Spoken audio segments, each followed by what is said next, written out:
मत हो तो बुद्ध के शिष्य भी बहुत नाराज हो गए। लेकिन जब वो आदमी चला गया तो आनंद ने पूछा कि बहुत सीमा के बाहर हो गई बात, और सहिष्णुता का ये अर्थ नहीं,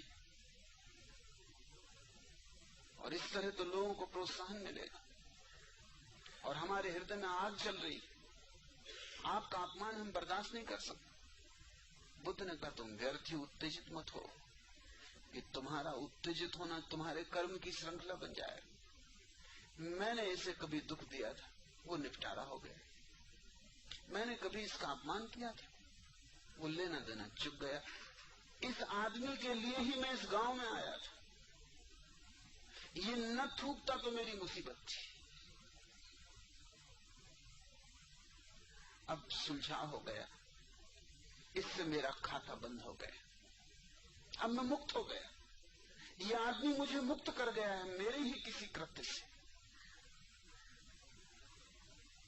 इसलिए मैं धन्यवाद करता हूं उसका, और तुम नाहक उत्तेजित मत हो, क्योंकि तुम्हारा तो कुछ लेना देना नहीं है इसमें। लेकिन अगर तुम उत्तेजित होते हो और तुम उस आदमी के खिलाफ कुछ करते हो तो तुम एक नई श्रृंखला बना रहे हो। मेरी श्रृंखला तो टूटी और तुम्हारी व्यर्थ बन गई। तुम बीच में क्यों आते हो?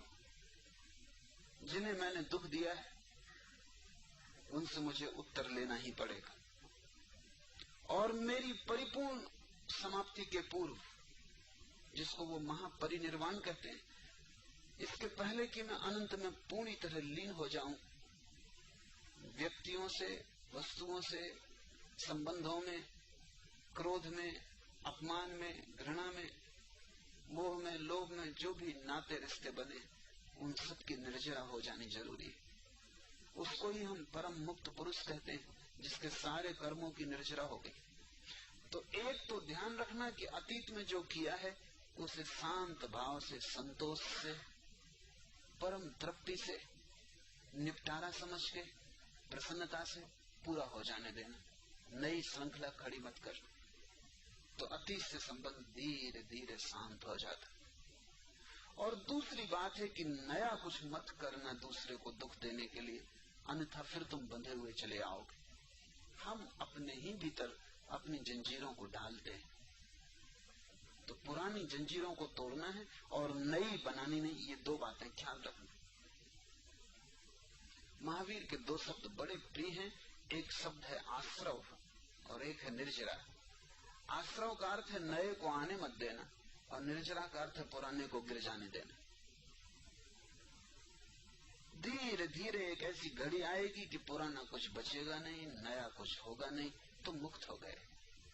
और जब वैसी दशा आती तब परम आनंद फलित होता है।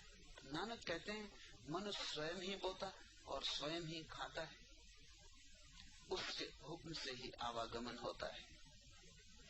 तीर्थ यात्रा, तप, दया, पुण्य और दान से तिल भर मान मिलता है, लेकिन जो कोई परमात्मा का श्रवण और मनन करता है उसका मन प्रेमपूर्ण हो जाता है और आंतरिक तीर्थ में मल मल कर उसका स्नान हो जाता है।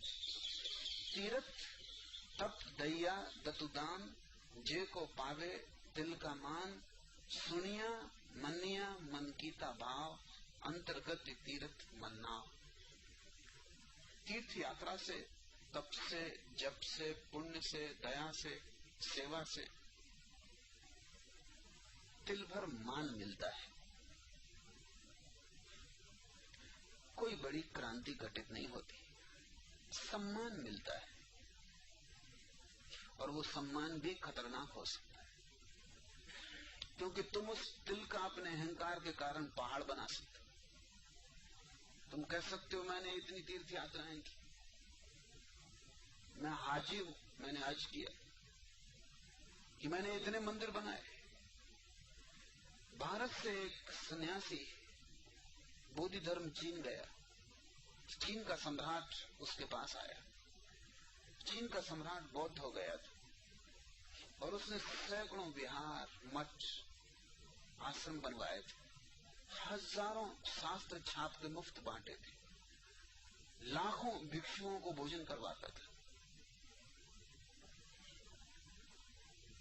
पहली ही बात उसने बोधि धर्म से पूछी, उसने पूछा कि मैंने इतना पुण्य किया, इतने मंदिर, इतने तीर्थ निर्मित किए, इतनी बुद्ध की प्रतिमाएं बनाई।